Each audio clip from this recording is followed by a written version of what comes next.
Dear friends, take your seat, please.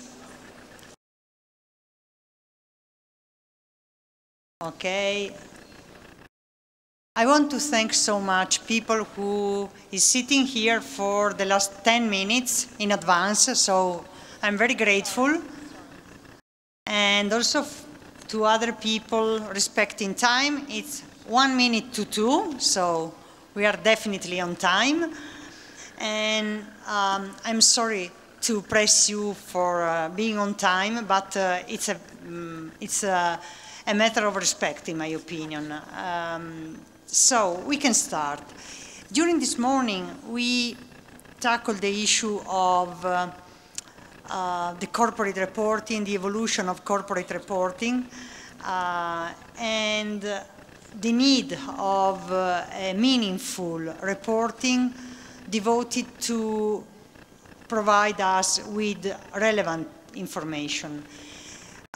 We have the contribution by IIRC, by Accountancy Europe, and then 2 case studies, very, very important. One from one of the major company in the insurance industry generally, and the other from not so small, but a company not listed, of a different industry, mechanical, so a very different manufacturing industry.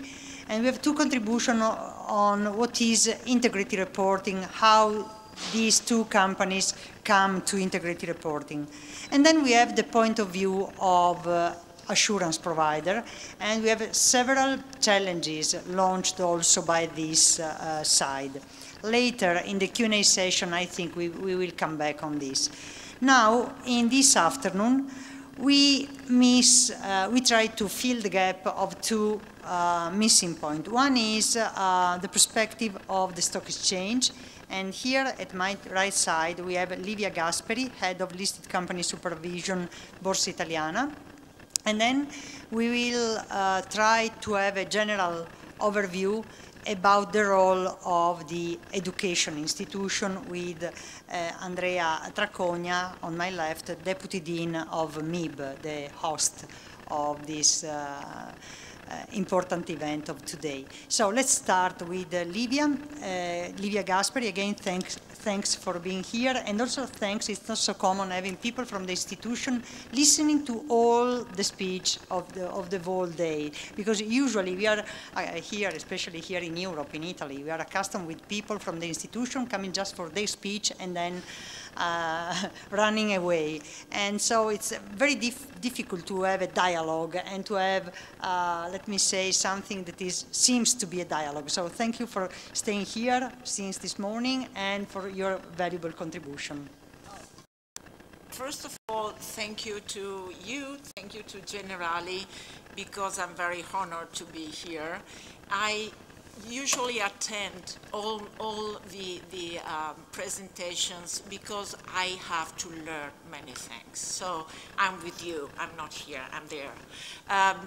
I saw on the Times, but also the Sole 24 Ore reported that figure, that picture that I think was very nice, and we saw the Neanderthal coming up to the human, the human that we are now, if we are human, because sometimes I think that we should be a little bit better. But what they were showing that before you needed to study for a certain part of your life, and then you could abandon it and start to work. Now you study at the beginning of your life. So starting from Neanderthal, they were coming to the man and showing that the man is born and goes to death with a huge book that gets bigger and bigger in his life. So we really have to study all the time. And this is a very wonderful part of the job I do. What do I do? I've been in the exchange for a very long time, and I only have to say that Italian Exchange is part of the London Stock Exchange Group. I say that because then I will talk about the guidance, the guide we've made for the non-financial information for the ESG reporting. When I say we, I talk like London Stock Exchange Group. So thank you again. I like risk, so I don't know why I prepared it in Italian. Don't ask me why. So I'll try to make it understandable for you. One thing, the last thing before getting right into the non-financial, do you know that MIB is very important for us because it's the name of our main equity index. So now it's FTSE MIB. Yesterday it was MIB 30. So for us, MIB is even more important than every other. I would like to start my speech with some questions. First of all, why do we call it in Italian informazione di carattere non finanziario? And then the second is, what is non-financial information about? And the third one, is the non-financial information useful, or is it necessary? Better way, I will say, due for companies which are listed in the exchange, but also for companies which are not listed? Well, the answer is, first of all, non-financial information is perfect in English because you have financial and non-financial. In Italian, you have contabile and not non-financial, extracontabile, metacontabile. As they said this morning, and Generali told me some time ago when we first talked about the integrated reporting, they would say, we call it pre-financial. It's perfect, but not non-financial. It has a financial impact, so we don't have to call it non-financial. But this was probably an error of the translation. But I say that its names are very important. So even if we call it like we have to call it, because I know the most important thing is that we know exactly what we're talking about. Second question, what is the non-financial about? Well, we heard almost everything this morning, so I don't have to add many things to what it was said.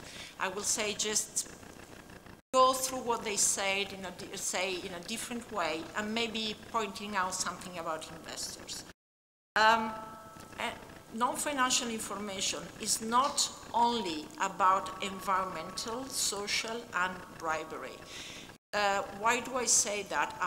Because when we talk about the Directive 50, which was implemented now in Italy and is starting to oblige company to make a non-financial declaration, as referred to the exercise that started at the beginning of January this year.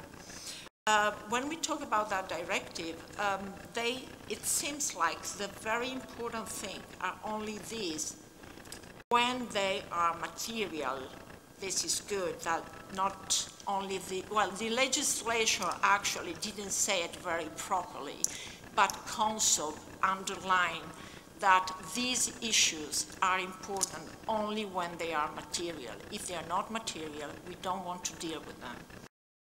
And are they the only ones? This is my answer, no. Why not? Because other issues, when relevant for understanding the business of the company, its development, the performance, the position, and the impact of the activity are even more important. Let me give you some examples. You know what this is? This is the Kodak Sustainability Report of the year 2006. So it was in March 2007. I tell you what it says here at the very beginning, a letter from management. Over the last 3 years, Kodak has met unprecedented challenges in the company's history, and we are becoming a stronger company. We are becoming a stronger company in the process. Moreover, we are within sight of completing what will be one of the most remarkable turnarounds in the corporate history. During this period, a new Kodak has emerged, a digital company with strong growth prospects in numerous digital businesses. These efforts to remark a new Kodak in the digital age continue. We will continue to make the changes required for our future success. 2010, it disappeared. So why did it disappear? Not because they didn't get the change that was coming in digital. They all transformed their products. Unfortunately, the problem was another. And the real problem, as Harvard Business Review reported, was that they thought that people would make different photos, but they will still stamp photos. So what they had was a wonderful social, which was called Photo. It says, in real life, unfortunately, Kodak used Photo to try to get more people to print digital images. Unfortunately, what they didn't get was that people were moving from digital printing, from printing to just sharing photos online on the Photo, so on the social, which was sold for 25 million, so for nothing. This what means something, means that not only companies have to include another range, huge range of risks and opportunities apart from environment and social and governance. Not only that, even many others, what we call our mega trends, right? And these mega trends are, was a mega trend for sure in technology, but then we have other mega trends which are cybersecurity. We like to talk about it, only even security if you want to talk about, or political change, or change in rules and regulations. So what company have to do? They have to change mind. Let me give two other examples, which is British Airways. Probably most of you know that on the 27th and 28th of May 2017, this year, they stopped all the flight in Heathrow and Gatwick for both days. Why? Because, as company CEOs confirmed, he said the IT operational system had been affected by a data center power supply. And in a follow-up, he said the problem lasted just for a few minutes, but a backup system had failed to kick in and pick up the slack as intended. So we have to deal with a very different world from what we were used to deal with. This is the real next step. So I finished the third question and then I tell you what I think about it. The third question was, is the non-financial useful or is it necessary or due? Not only is necessary, not only is useful, but it's a huge opportunity. It's a huge opportunity that companies should not lose. And why they should not lose? Because in the they should use it in the very best way. Because as it was said, even in our guide, I told you before, and then I tell you what it is exactly, we say that you have to reveal the full picture. This morning it was said something like that, to give the whole story, to make the whole journey. So we the company have to reveal this new full picture. Why to reveal the full picture? Let's go back for a while. In Italy, of course, I know Italy. I don't know the other countries so well. So I talk about what I partly know. We used to have information about profit and loss and about assets and liabilities. So let's say informazione contabile. That was the very beginning. Then there was a huge step, financial information, cash flows, and financial position. Then we add the corporate governance report, because corporate governance wasn't there until 2001, 2000, when we issued the first corporate governance code. Then we add something else, which was the shareholder representation, the shareholder stakes, you know. And then the remuneration report, which includes also the policy on remuneration. Now we are going to add the biggest part, the most important part. Why is it the most important? Because to here, we only talk about past, as it was said this morning. We only talk about things that were gone.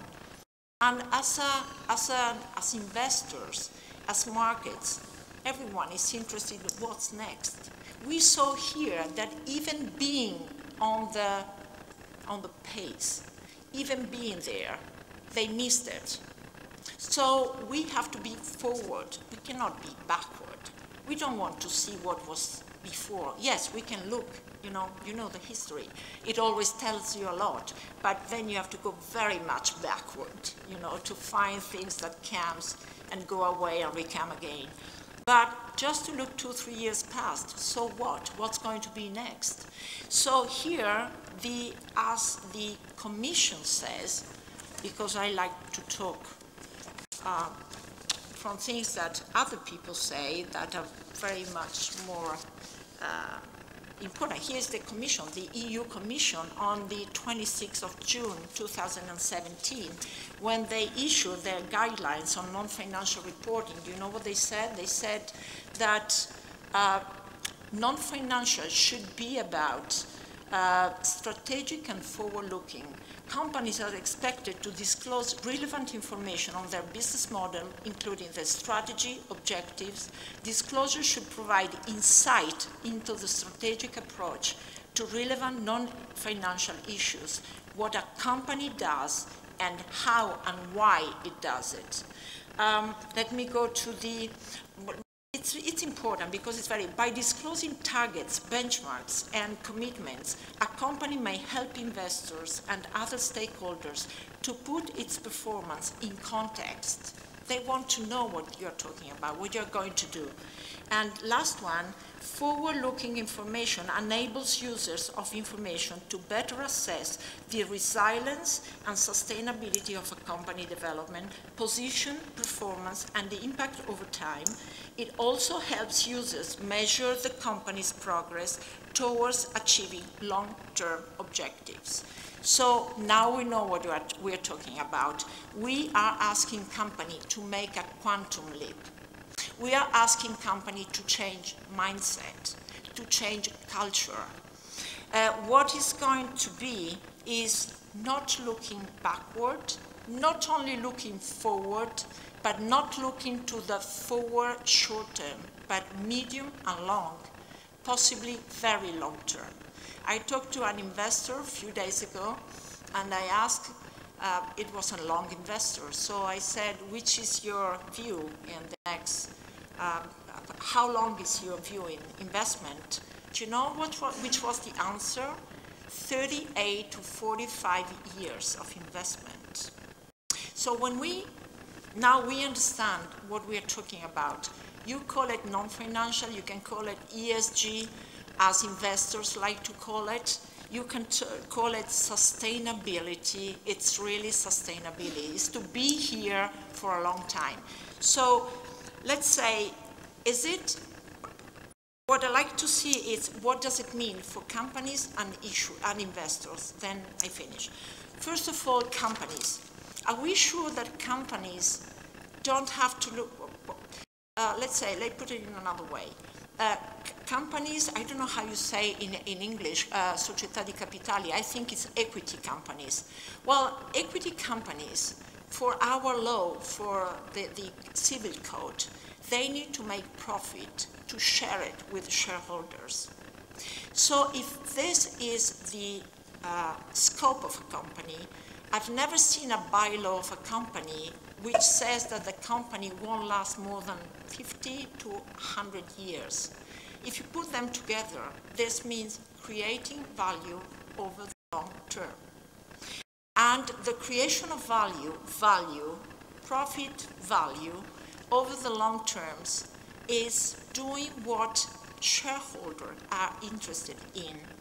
And somebody says, no, you have to say stakeholders. No, I don't want to say stakeholders, because if I do what shareholder wants me to do because the bylaw is decided by them, then I will do indirectly all the satisfaction of all the stakeholders.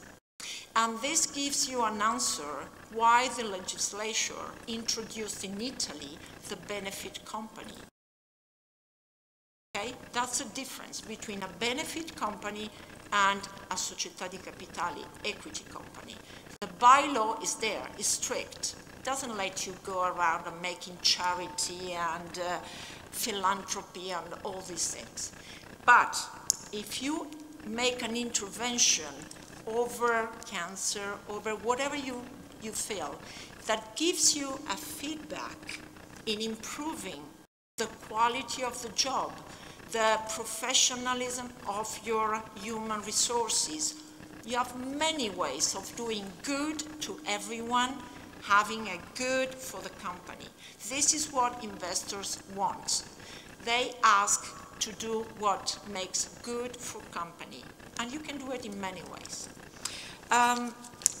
So a company which is actually behaving this way is a company that gives very much attention to governance, and one of the main points is having diversity into the board. I'm not meaning gender diversity, I'm meaning diversity. I'm meaning like being in Trieste, where you have in 10, 15 kilometers so many different cultures that mix all together here, and I think it's extraordinary. A taxi driver last night told me so many things. I was comparing it to Massimo. Probably I knew in 40 minutes what he studied for many years. So I said, this was incredible. He said, there are so many scientists here. I said, well, it doesn't make me stupire. Yeah, astonished, because you have cultures here, so many different ones, since ever. So diversity. Business options, you have to make business that are very respectful of what? Of people, of course, of the environment, of bribery, of legalità, of bribery, and you have to make, the changement is this. Not only looking at risk and opportunity over the business as usual, but looking at risks and opportunity over the huge changements that are coming. So it's a totally different way of looking at things. And all this goes where? Into strategy. So strategy becomes the core. And no, I have a few more minutes, 8 minutes. So strategy is really the core of the company, and this strategy has to be made, as I heard this morning from Generali, listening to all stakeholders. This is stakeholders, not only stakeholders, because they can give you the insight you need in order to make the best choices. So listening from everyone and then doing what you are supposed to do. Another thing I want to point out is also remuneration. Don't forget that the policy of remuneration, it's a huge, how do you say, weapon for making sustainability work. Let's go to the other side because I have to finish. Investors. So investors, we know they use ESG instead of, well, it's only using an acronym different from the others. But they have to change themselves. Do you know that in the world we have $79 trillion invested of asset under management? 79 trillion. Over this huge mass of money, almost 25%, less than 25%, is invested taking into consideration ESG. And this is too bad. Not because ESG is everything. I cannot think of somebody investing without taking into consideration the risks, the opportunities. So something has to change with them also. So why is it so low, the percentage? Why is it only 25%? Let me try to guess. I don't know if I'm right, but probably because if you look at the asset under management, you will find out a very particular thing. Over this 100%, you have between 70 and 80%, which is invested passively. This means that investors just put money on a benchmark, an index. Okay? And why do they do this? It's incredible. They get money to get passive, to invest passively. Well, because nobody can beat the market over the very long term. This is the point. So what we are looking at now is the changement, the change which is coming for investors as well. And this change will be, first of all, the first move was the free movement. UNPRI 2005, they were, I don't know how many of them agreed to behave, to invest, taking into consideration ESG. This was 2005.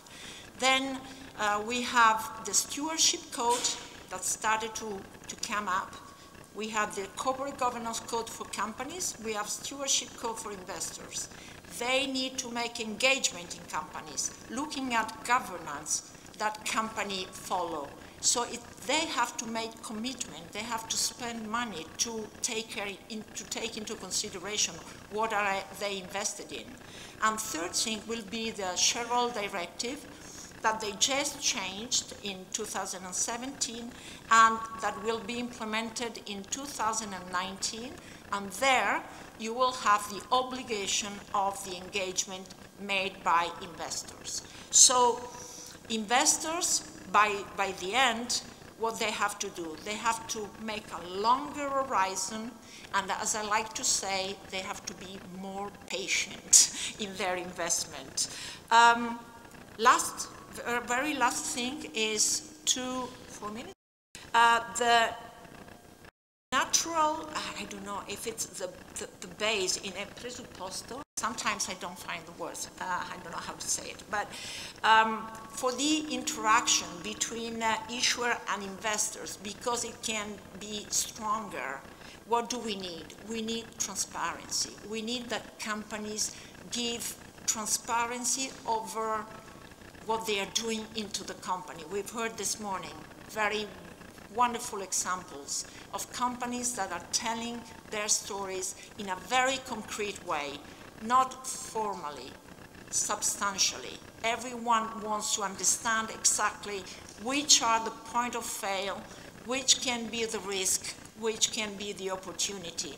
And you have to tell them where you want to get and just demonstrate, if you didn't get there, why you didn't get there. So it is changing a lot. And in doing this, our guidance that I have to talk about, unless they will kill me, says very, very, let's say, already known things from you. Well, first of all, it's not prescriptive, it's not an obligation. It's only a support to know better and to have an explanation. It's not only oh God, I don't like photos. It's not, I never accept them. It's not made for large companies, it's also for small companies. Because we have to take into consideration that the world is moving from big to small. Big companies need small companies, startupper, in order to help them to take them to the right position. No? We saw companies into the exchange that just abandon the old business and they move to the new business and they are still there unless they would have disappeared. So it says 8 priorities. I only mentioned 4, and it's the relevance, the strategic relevance of the issues. Materiality, we talk about materiality, all of us. The reliability of data, completeness, it was said this morning, because of course they don't want numbers like that. So all the metrics that have to come up, we don't still have metrics for these issues, but they have to come out. And we didn't make a choice of the framework because we like company to choose their own framework, even though the integration reporting has integration thinking, which is the base, as they said this morning, is something which is very well looked from us. That's it. Thank you so much. Thank you, Lydia.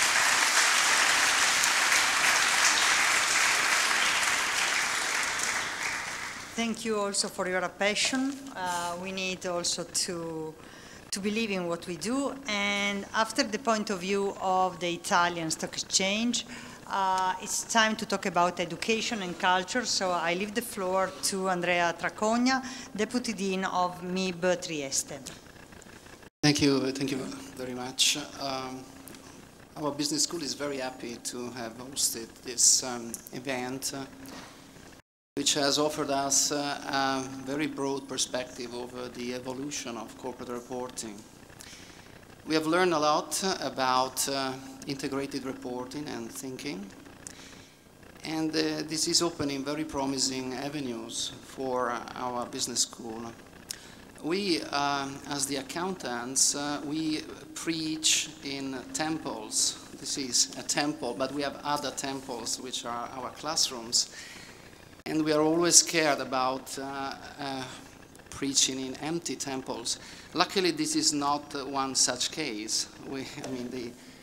The audience is very numerous and varied, and I'm very happy that this topic, integrated reporting and thinking, has been discussed in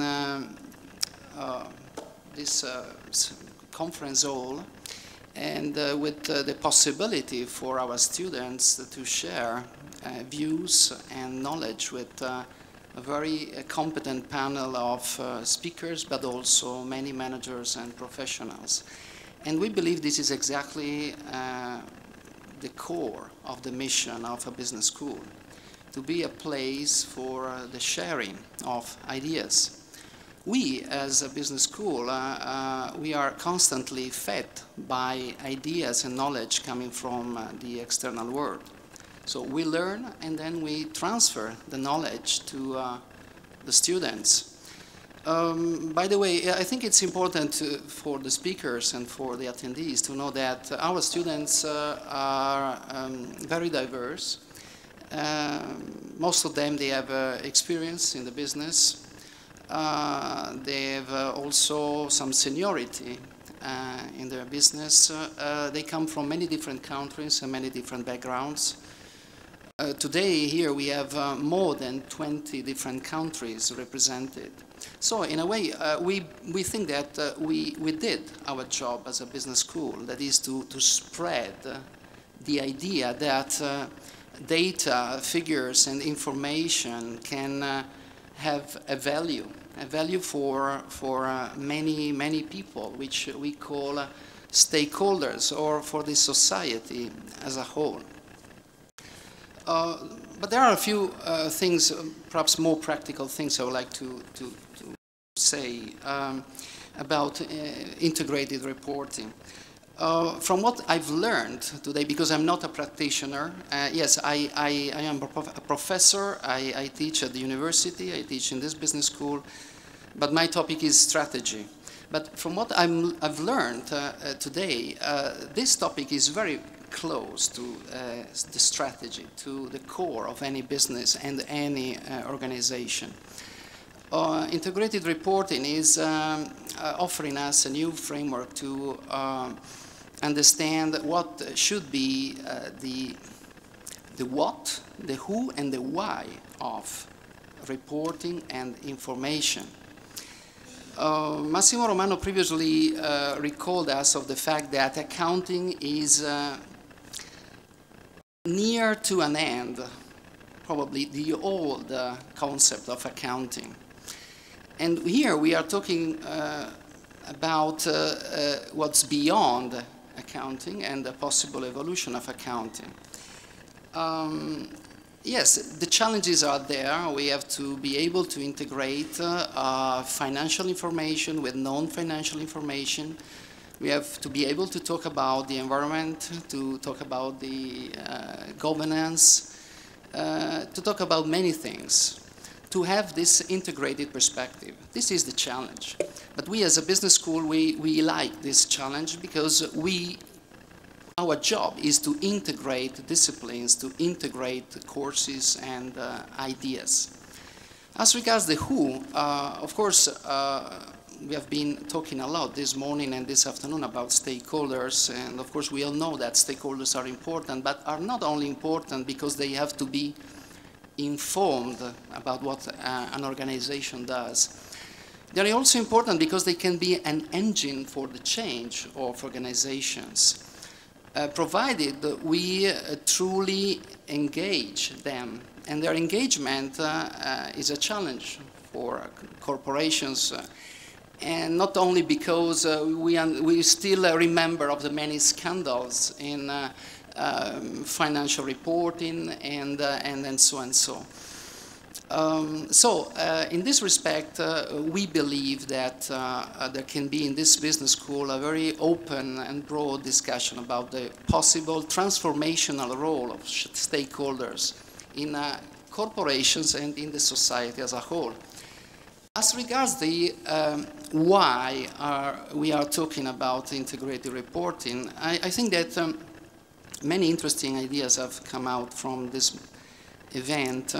In particular, the fact that we have to reflect about the ultimate goal of organizations. I mean, it's not just about reporting, it's not just about telling a story about the past, it's about deciding what we would like to build for the future. How do we measure success? How do we measure value creation? Is it just economic value creation or something more? It's very promising, this avenue of reflection, and we would like to have a say about this.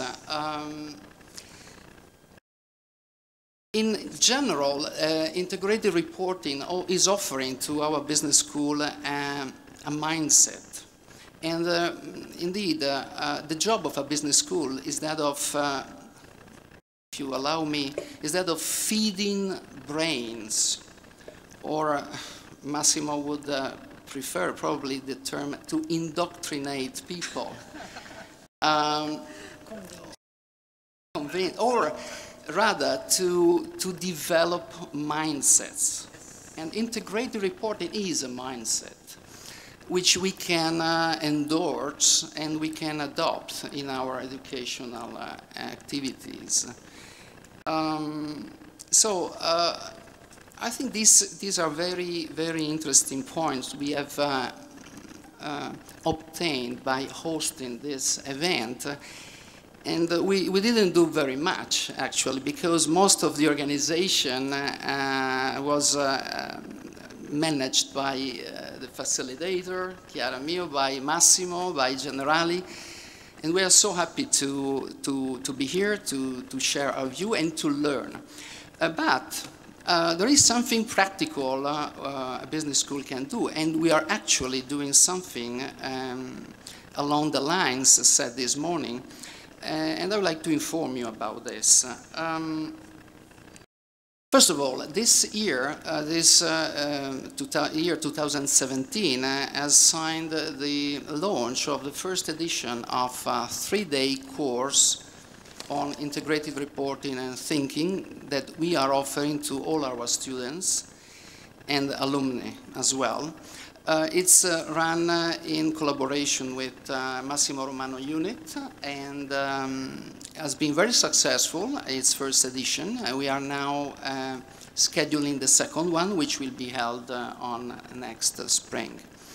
So we are opening these concepts to the attention, and we are bringing these concepts to the attention of our students. Further, on last September 2017, the school has become a founding training partner of the International Integrated Reporting Council.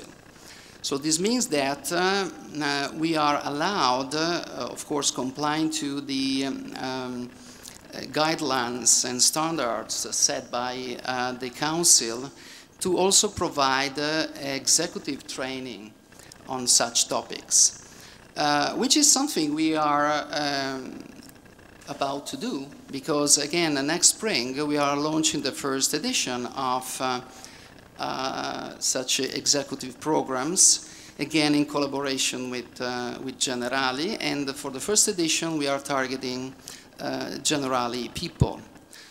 But later on, we will also open these initiatives to the market, and we will make you informed about this, because this will happen in the coming months, so very, very soon. We will be working together with the Integrated Reporting Council to fully align with their guidelines and to their competence metrics, because they are very strict in providing business schools or any training provider a list, a set of competencies to consider when delivering training programs. Such training programs will be offered both to non-practitioner audiences, but also to practitioner audiences. So there will be 2 levels, an introductory one and an advanced one. For us, the most important targets are, of course, listed companies, but also those companies that are considering to get listed and are need to revise the way they produce data and communicate and approach the issues we have dealt with this morning. We are also considering as our targets any private company that is just interested to improve their knowledge about what value creation is and how to also convey this information to internal and external audiences. And last but not least, also state-owned or similar companies that, of course, have to be fully based on transparent information to the stakeholders. As regards other initiatives we are considering, I would mention, well, first, we are an academic institution. Myself, my colleagues, we also work at the university, and of course we do research, and we believe that this topic is very promising also for doing research. So academic research can nurture further the discussion, the collection of ideas, of points of view, and of course also the sharing of this. But last but not least, I would also recall you all that the next year, the year 2018, we will be celebrating the 30th anniversary since the foundation of this business school, MIP Trieste School of Management. And on this occasion, we have decided to issue a report which in our intention should be our first integrated report. with the aim to give a full account of what the impact of this business school has been so far for the many stakeholders of ours.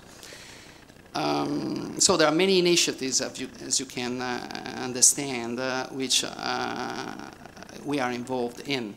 More in general, we would like to be considered as an available tool for everybody that is willing to spread this gospel, because this is our job, I mean, to spread ideas. And so beyond the initiatives we are directly involved, we would like to be involved and to be asked to participate in the many different ways we can participate. Also, I speak also on behalf of our students to have them involved in this discussion, because they are, I mean, the next generation of business leaders, and we are very confident that being involved in their early ages, they can definitely make a difference very soon in the society. To conclude my speech, again, I would like to express again our happiness as MIP Trieste School of Management for having hosted this event, and we are looking forward to the next initiatives on this. And thank you.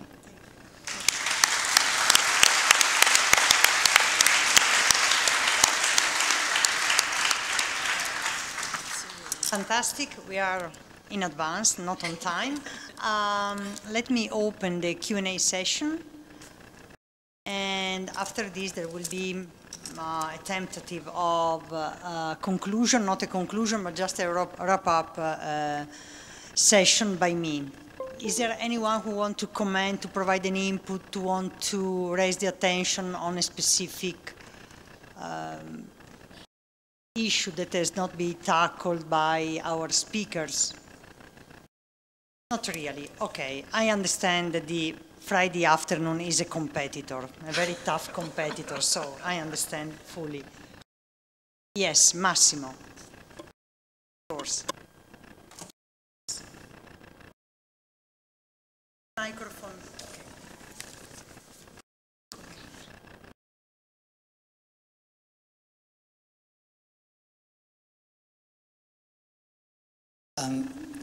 Andrea, you talk about strategy.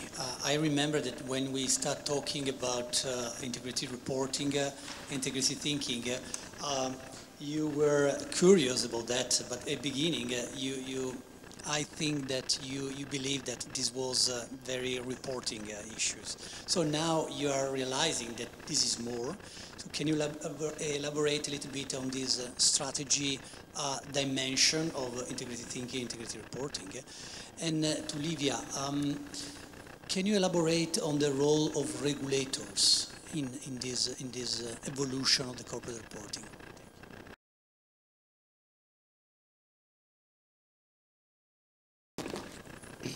Thank you, Massimo, for permitting me to speak as a professor of strategy, because this is my topic. I like very much this perspective that is a very integrated one. Yes, you are right.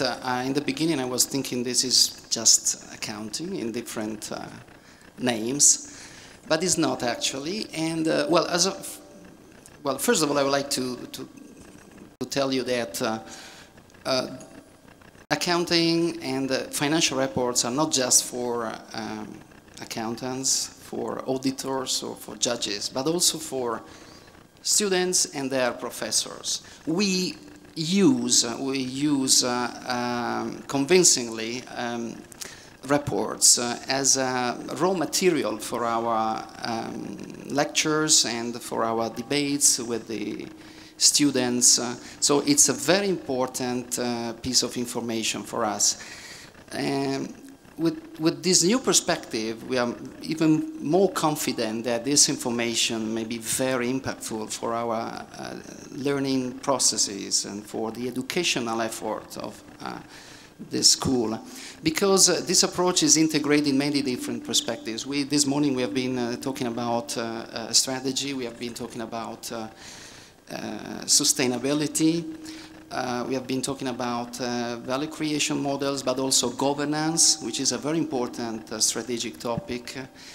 And in general, we have learned that there are different capitals that have to be considered when running a business. Not just the manufactured capital, not just the financial capital, but also the intellectual capital, the human capital, the social and relationship capital, and the environmental one. So if we put this together, if we combine this perspective over the external world and with the traditional importance that organizations are putting on the internal side, then we believe that we can have a truly integrated perspective, which may be very helpful when adopted by all the lecturers, for example, of this business school or in the university, which can help us truly integrate disciplines, courses and topics, and provide also a different type of learning. So in this respect, I thank you a lot for having indoctrinated me. Thank you. Well, what can we do with the regulators? What I heard about Mr. Richard Howitt, I had the opportunity to listen to a month ago, and then we talked because he wanted to do with if we were thinking about integrated reporting. So I had to tell you what is written in our guide. But in the Italian exchange, for sure, to each company, we look at companies that choose to follow integrated reporting as a positive choice, very nice choice. What we like to do is put it as an obligation, because everything which is an obligation is something else you have to do, but you're not always very happy to do. We want, as you decided to do it because you were ready to do it. So as Howitt said, and everyone today said, it's a journey. So you have to decide to make the journey. If you are mature enough to make it, you can make it. If you're not mature, nobody can put you there, because you will do something which is a different report, separate. I cannot even look at separate reports. I think of something full picture. But, of course, it has to be a choice of the company that look as an opportunity. From our point of view, what we can do as an exchange, we are with the Corporate Governance Code, which is self-regulation, so there we can spend a word, for sure. We are not moving it now, but next July possibly, or a year after. And as an exchange, when we talk to companies, we certainly try to make them understand how important it is. This is a good news, so involvement is very precious. Good afternoon. I'm a student from the University of Trieste.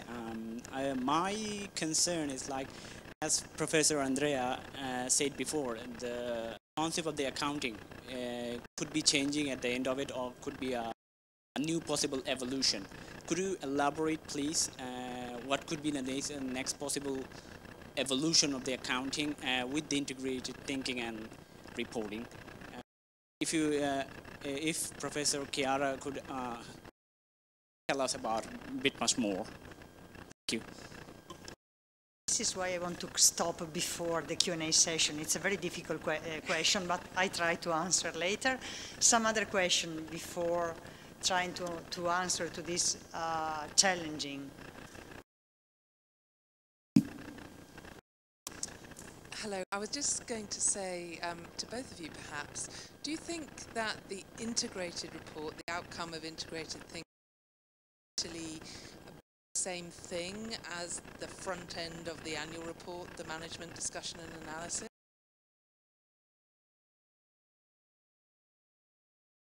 From my point of view, I would say definitely yes, because it is part of it. It's the so I think that if you separate it, it will lose what a pre-financial should be, or a non-contabile or extra-contabile should be. Thank you. Some other contribution, input, or also critical idea about this journey, integrated reporting, after a whole day about this new frontier?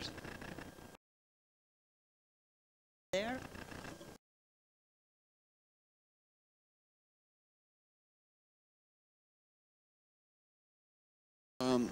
Hi, this is maybe more for Miss Livia Gaspari because she touched the topic, but in general,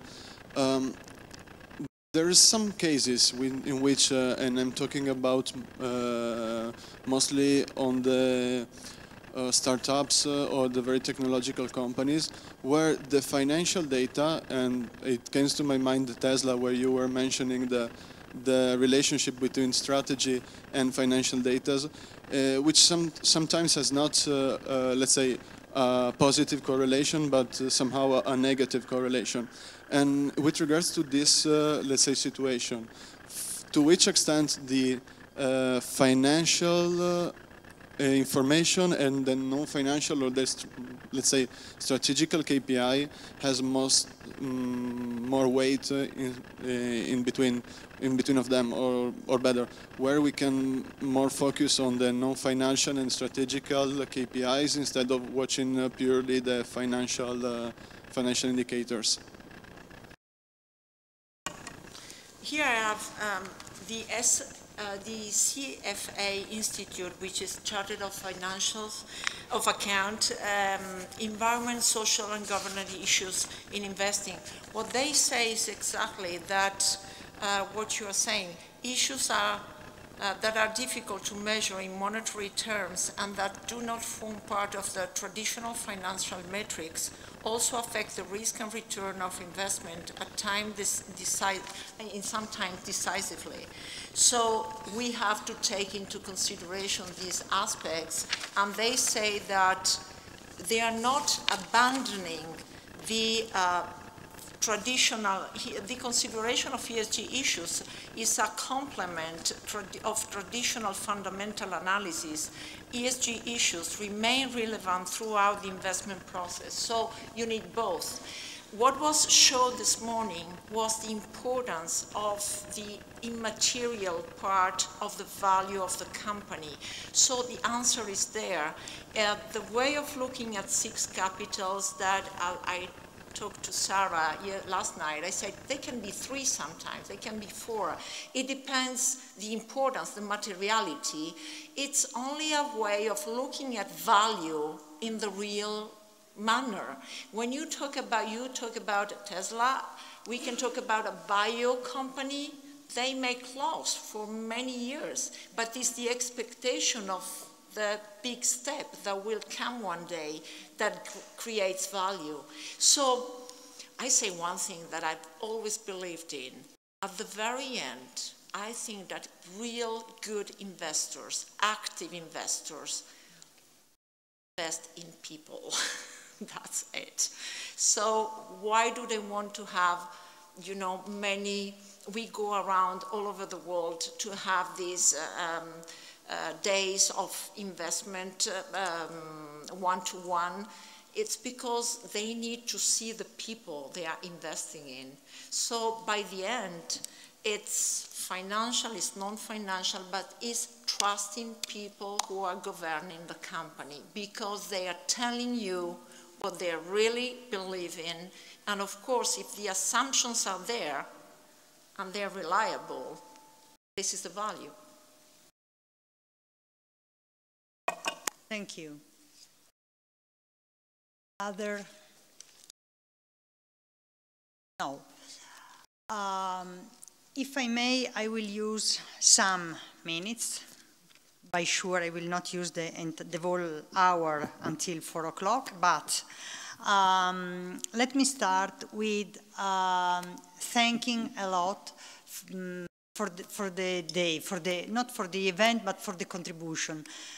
Today, all of us learn a lot of things, and my first thank you, a big thank you, is to all contributors, to all speakers, because all of them didn't bring here just a boiled plate, something very well new. They tried to be very innovative here, and they tried to make something ad hoc for this event. So your contribution have been really valuable, the one of this afternoon, but of course also the one of this morning. And someone asked for having the presentation available in the website. I asked to some contributors and also to Andrea. In the website, in the next days, please, there is the weekend in the mid, but soon, very soon, we will ask to all the contributors to to provide us with a PDF version, and then you will receive an email or a key to download the presentation, okay? Not the whole presentation, but the one that could be downloaded. So this is another important contribution to the evolution. If someone doesn't want to contribute with the presentation, there could be also some document or some official document that could be offered as a contribution to the debate. A warm thank you also to all the attendees, because I believe that the whole day is challenging, and the level of attention is really high now. So I am very astonished about your capability to follow this discussion, and I want to thank you, because it's very important also for people staying on this side to have this very caring, let me say, very people with a high level of attention. Of course, I want to thank personally and also on behalf of all of you, MIB, for hosting this event. I was involved since the beginning. It is not so common to have different universities collaborating, but it's not about you, about me, but I want to underline that we believe that cooperation is the premise, the requirement for innovation and for research. So me and Andrea are very happy to be here together, even if we are not in the same university. And so MIB hosted this relevant event, and I believe that it will be a milestone in the journey in Italy and also in Europe for integrated reporting. And the last but not least, a big thank to Generali, because it's not so common having a company that try not to make some advertising about the capability of the company to do this or that other, but contribute to the evolution of a culture and management culture. So a big thank to Massimo Romano and to the team, and also an applause, if I may. I think they deserve a big applause for this event.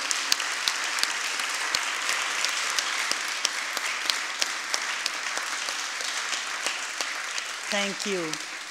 Thank you, because really, again, it's not so common. And I need, it's also a matter for me, to try to understand what I can learn from today. First, I have only 8 slides. Some of them have been prepared during the day, some other before, but it's 8 slides, no more. First,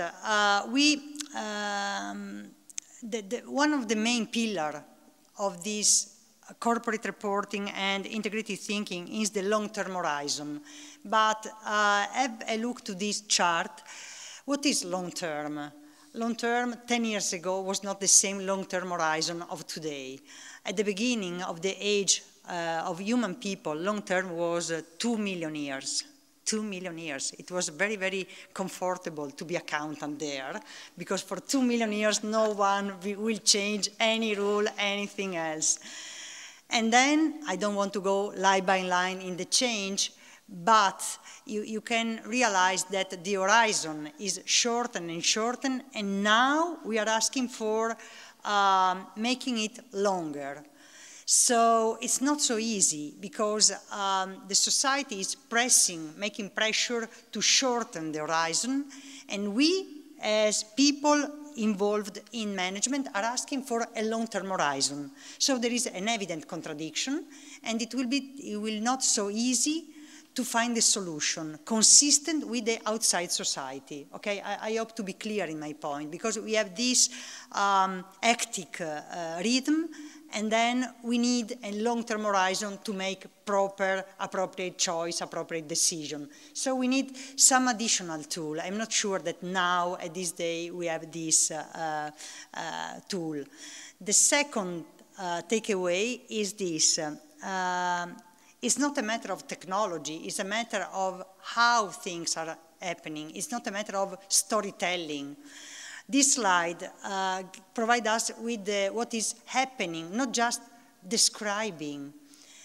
Same choice, a pope as being elected or chosen. I don't know if it's elected or chosen, but in any case, to pope 8 years later. And in the first case, people is involved in the same square, San Pietro, and they are involved in the situation. 8 years later, they are involved through a video. It's not about storytelling. It's about how people is participating living the life. So what about having a report? What about the perception of people? What about the perception of our investors, of our stakeholders that now prefer to look at the reality through technology, through a device? I'm not judging it. I'm just saying that we should change our mindset because things are changing. It's not about storytelling. It's not the story. It's reality that it's different. And I am not sure we are ready because things are happening so fast. Okay, we are not talking, when we talk about sustainability, what is Lucia, we know we are not talking about charity, about CSR, we are talking about shared value. And shared value means, I refer here to this debate, not about between Trump and Hillary, but between Porter Kramer, the contribution of this article in 2011, and then the critics received by Crane and others. And the critics, in my opinion, but I am a supporter of integrated reporting and of shared value, the critics are about being this proposal about shared value naive about the company's social role. But Livia provides us with the answer. We don't care about the intention of managers. We care about the results. And the results, if the results are good for people, good for society, good for company, what's wrong with that? If doing good for the company, there is also the good for the society, what's bad on that? So I believe that also sometimes academic people should open their mindset. This morning, Sarah refers also to this contribution by Mary Barth. It was quoted in the footnote in the presentation of Sarah, but I want to devote some word on it. It's a relevant contribution because in this contribution, Mary, a woman, let me underline, argued that integrated reporting may have two beneficial effects. The first, in the capital market, the better disclosure implies a lower cost of capital, and now we have demonstrated, she and other people demonstrate this, and this is relevant. It's not about marketing, advertising, storytelling, it's about cost of capital with a positive effect. And then if a company has an integrated reporting, the capability to make better decisions is improved.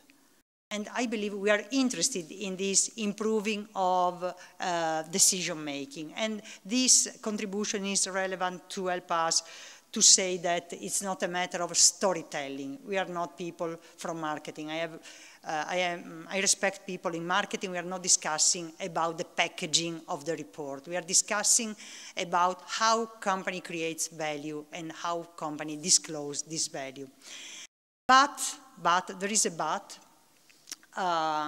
We cannot forget, I apologize, the title is in Italian, I try to translate. Millennials people are not so smart, they are simply poor. We should not forget that sometimes coins, every time really, coins have two faces. And when we talk about these new frontiers, new way of sharing economy, we want to be in the forefront of the companies, but we should also listen to that people, listen to the stakeholder, because from that side, perhaps, to be flexible is not so smart. To be flexible is not so appealing as it could seem from the company perspective. So I believe that we should never ignore also this perspective. And I believe that this title is effective. So I have 2 slides more. My takeaway for today, the first, definitely, it's more or less a summary of today.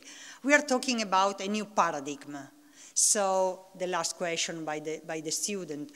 I believe that this is not a matter of accountancy profession. We are talking about how companies should change in strategy, in the corporate governance, and then in disclosing, in measuring and disclosing information. This is a huge change. So if you want the answer, the right answer now, we needed a century to be here, from Gino Zappa, you know, from Venice, and then before Fra Luca Paciolo, 5 centuries ago. So please let us enough time, 5 years, 10 years, to address in a proper way all the change in the paradigm. But definitely it's not only about accounting principle. This is the last part of the story. We should change the corporate governance, the strategy, and then also the way we measure and we account for. Second, it's not in order of importance, but the role of culture, education. Could we proceed in teaching accounting strategy in the same way that we did in the last 10 years, 20 years? I don't think so. We are not doing in this way. We are changing a lot. We are tackling this in a multidisciplinary approach. When we talk of integrated reporting, it's evident that we need a multidisciplinary approach. Otherwise, we will not be effective. Then the long-term horizon, I don't want to add anything. It's a matter of corporate governance. Livia had no time to address this issue, but she refers to relevant document. When we have a board of directors with an appropriate diversity, not only by gender, but also by age, in Italy age is a very challenging issue. The average age of people in the board of directors is 58, so age is really challenging according to diversity.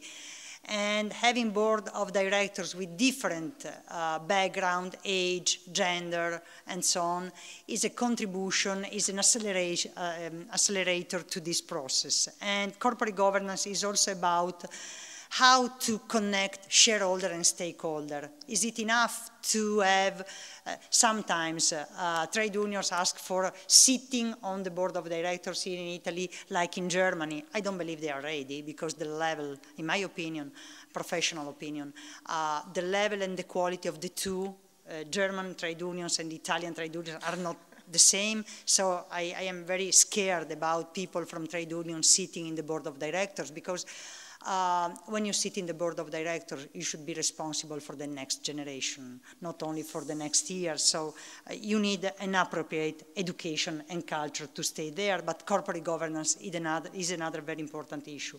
And then we refer several times today to materiality.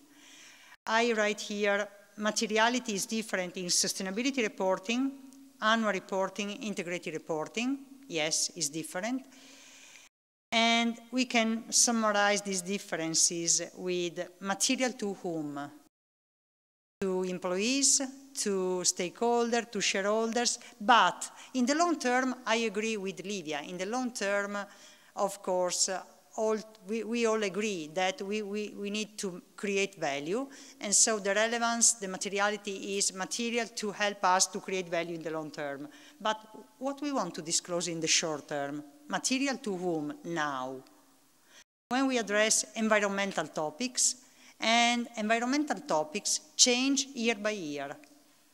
So how can we address materiality with a long-term horizon, but we should disclose now, not in 10 years. So it's not, we want to be transparent, but it's not so easy to have a very short but relevant list of items to be disclosed, because it's material to whom and material when, in which horizon. So it's very difficult. Another very important issue is stakeholder engagement. How do you want to engage your stakeholder? With the like in Facebook? And do you want to count? Some companies do in this way. They just count how many social media relationships they have, and this is a good index to demonstrate that they are very open. I am very skeptical about this way, just to be kind. But when we talk about stakeholder engagement, it's really a big issue. And I am looking also to Andrea Rosignoli, because how can we provide an assurance about the appropriateness of a stakeholder engagement process? When can we say that a company engaged stakeholder in the due process? Can we have an assurance on that? Wow, it's very, very challenging. And can we count people? 1 million, 1 billion, 1,000, 2, 3, or which people, how? So, I mean, stakeholder engagement is really very, very challenging. And let me say, we need different citizens to be involved, different from today, different from the medium, from the average of today, to be involved in a proper way as stakeholder, in a stakeholder engagement process. That's why MIB, Ca' Foscari, University of Trieste is educating people, because we need people capable to be involved, not to be manipulated by newspaper, okay? I refer, for instance, to the fashion that sometimes we have regarding food, regarding clothes, regarding something that a newspaper launch, and then all is keen about this topic, but without disregarding any scientific evidence about it. So to have an appropriate stakeholder engagement, we need a proper level, a maturity of people to be involved, different stakeholders to be involved. What about the expectation gap? Expectation gap before coming to the assurance process. When we have an integrated reporting or a sustainability report, what about the expectation gap? Are we sure that people, that our readers understand the difference between performance and disclosure? We may have a good sustainability or integrated report and a bad performance, or we may have a good performance and a bad, very bad done report. It's not the same. Are we sure that people, but also professional people, understand the difference between performance and reporting, disclosing? I'm not sure of that. We are working on that, and what can we do? More events like this, more education in the university, in the accountancy profession, whenever, and we should not refrain for keeping high the level of attention. And good news, my last slide. Here, there is also a matter of size, but Dellas demonstrates that it's not an excuse to stay away from integrated reporting. I suggest also that if the company is really, really small, there could be also a role to be played by association that could help these small, very small entities in Italy to have, let me say, a package, a very common package for company that stay in the same industry, in the same district. There should be the room for an association to help them to avoid a lot of costs. We are not scared about measures and metrics. We have some experience about impacts long term. So we cannot say that we don't want to jump inside integrated reporting because now we are not able to measure. If we are not capable to do something, we could ignore this evolution. So there is plenty of work for our side as academics, for companies, for innovate. There is also the need of an evolution of the role of CFO, and I write here, evolve or disappear, because now they are fighting, but not fighting to be the winner, but to be the loser. Who is the owner of integrated reporting? In most companies, people don't want to be the owner. So they say, no, it's your time. No, please, go first, it's your time. So it's not a matter of competing to be the owner of the process. They try to be excluded because it's very challenging. So, but to stay outside this new arena, in my opinion, is not a winning opportunity for CFO, because in the future, information, as in the past, should be useful. And if it's not useful to make a decision, perhaps the first cost to be deleted will be administration costs. So accountancy profession and CFO should evolve, or they will be shortened, really. Livia and others talk about the risk management. We can have a subtitle of the today event, how to perform better in the risk management. When we tackle the issue of the value creation in the long-term horizon, we are talking about decreasing the risk, and entrepreneurs and managers are really interested in managing risk in the better way. And then we come to audit and assurance, and I type here the different word, and Andrea, I perfectly know the difference, me, you, and some few people here, the difference between audit, assurance, verification, check, limited, full. But people outside want just to be sure that the information is reliable. So I believe that also from the audit profession and the audit people, we need some step ahead in order to make things clear. Is this information reliable or is not reliable? We cannot say it's limited report, limited, but it's an assurance, it's a verification, it's not a check. The question is, can I rely on that to make my decision? And the answer should be very, very clear, yes or no. Perhaps it's not accepted, in my opinion, but perhaps we need some additional years, not a lot, to come to a clear picture about the assurance. But we are very happy because markets are asking for assurance, and they want a clear answer. So they will drive us towards this opportunity. And then again, you, Andrea, talk about the suitable criteria, but also appropriate skills of auditor. And again, we close the circle and we come back to education. So these are just a short list of the takeaway of the very, very relevant day of today. Again, thank you to all of you, and thank you to MIB and Generali for organizing this event. Thank you.